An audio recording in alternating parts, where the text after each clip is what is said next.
Assalamualaikum warahmatullahi wabarakatuh. Perkenalkan, nama saya Ahmad Zarkasi, NPM 2311007. Di sini saya akan mempresentasikan mata kuliah pendidikan pengantar ilmu pendidikan yang bertema asas-asas pendidikan serta penerapannya. Oke, lanjut. Yang pertama, pengertian asas-asas pendidikan. Asas pendidikan merupakan sesuatu kebenaran yang menjadi dasar atau tumpuan berpikir, baik pada tahap perancangan maupun pelaksanaan pendidikan. Asas pendidikan memiliki 3 asas. Yang pertama, asas Tutwuri Handayani.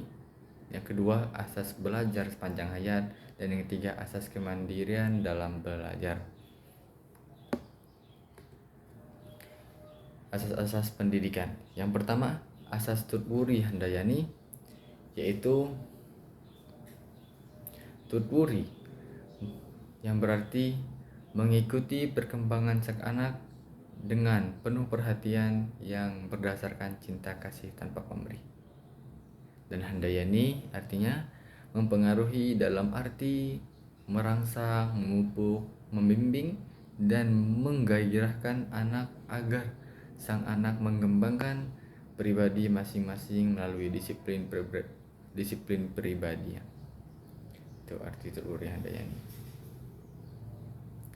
Dan ada juga Tutwuri Handayani diartikan sebagai pendidikan dengan kewibawaan yang memiliki pengikut, memberikan pengaruh, membiarkan anak mencari jalan sendiri.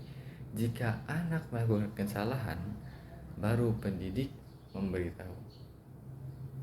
Jadi untuk Tutwuri Handayani ini kita membiarkan anak untuk mencari jalannya sendiri. Mau dia ke kanan atau dia ke kiri, intinya dia mencari jalan sendiri. Dan jika anak ini salah, maka kita sebagai pendidik itu harus memberi tahu bahwa itu salah, atau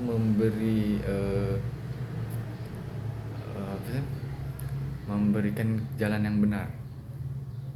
Dan juga Tutwuri Handayani ini dikemukakan oleh bapak pendidik kita, yaitu Bapak Ki Hajar Dewantara.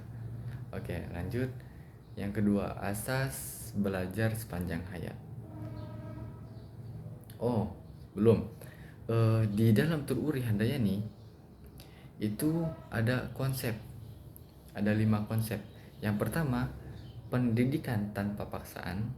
Yang kedua, pendidikan tertib dan damai. Yang ketiga, pendidikan tidak memanjakan. Yang keempat, pendidikan menciptakan iklim. Dan yang kelima, pendidikan memotivasi. Oke. Itulah kelima konsep dari Tutwuri Handayani. Oke, kita lanjut. Asas belajar sepanjang hayat. Asas belajar sepanjang hayat merupakan sudut pandang dari sisi lain pendidikan seumur hidup yang erat kaitannya dengan istilah belajar sepanjang hayat. Dan juga sepanjang hayat nih diartikan sebagai bahwa kita menuntut ilmu itu tidak hanya sebatas sampai umur 20, 25 sampai 30, tidak. Berarti kita belajar sampai sepanjang hayat, sampai dari kita hidup sampai kita mati, itu kita menuntut ilmu. Maupun itu di ilmu apa saja, mau ilmu alam, ilmu di dalam sekolah, ilmu di luar sekolah, itu menuntut ilmu. Dan juga ada 3 penjelasan dari dan juga ada 3 penjelasan dari penjelasan lain dari pendidikan sepanjang hayat. Yang pertama, diharapkan memberi kesempatan kepada siswa untuk mengemukakan ide dan prakarsa yang berkaitan dengan mata pelajaran yang diajarkan. Kita memberikan kepada siswa untuk mengemukakan ide, untuk menciptakan ide baru kepada siswa. Dan yang kedua, melibatkan mental siswa yang maksimal di dalam mengaktualisasikan pengalaman belajar. Upaya melibatkan siswa seperti ini yang sering dikenal dengan cara belajar siswa aktif atau CBSA. cara belajar siswa aktif. Oke. Yang ketiga, peranan pendidik hanyalah bertugas mengarahkan siswa sebagai fasilitator, motivator, dan pembimbing dalam rangka mencapai tujuan belajar. Kita sebagai pendidik ini hanya bertugas untuk mengarahkan siswa. Kita sebagai motivator, fasilitator, dan pembimbing dalam rangka mencapai tujuan mereka.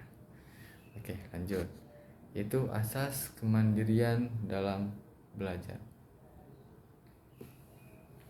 Kemandirian dalam belajar diartikan sebagai aktivitas belajar yang didorong oleh kemauan sendiri, pilihan sendiri, dan bertanggung jawab sendiri dari pembelajarannya. Jadi dalam kemandirian belajar ini kita harus ada kemauan yang pertama, bahwa kita ingin ini, misalnya kita ingin bisa belajar bahasa Inggris. Misalnya anak ini pengen bisa belajar pencaksilat. Nah, dia harus mempunyai kemauan dong agar dia bisa dalam belajar tersebut, agar dia bisa mencapai apa yang dituju tersebut. Dan ada 3 penjelasan dari kemandirian dalam belajar. Yang pertama, belajar mandiri memandang siswa sebagai para manajer dan pemilik tanggung jawab dari proses pelajaran mereka sendiri. Dan yang kedua, belajar mandiri kendali secara berangsur-angsur bergeser dari para guru ke siswa, berangsur-angsur dari guru ke siswa. Dan yang ketiga, peran kemauan dan motivasi dalam belajar mandiri sangat penting dalam memulai dan memelihara usaha siswa. Oke, lanjut. Ini permasalahan dalam penerapan asas-asas pendidikan.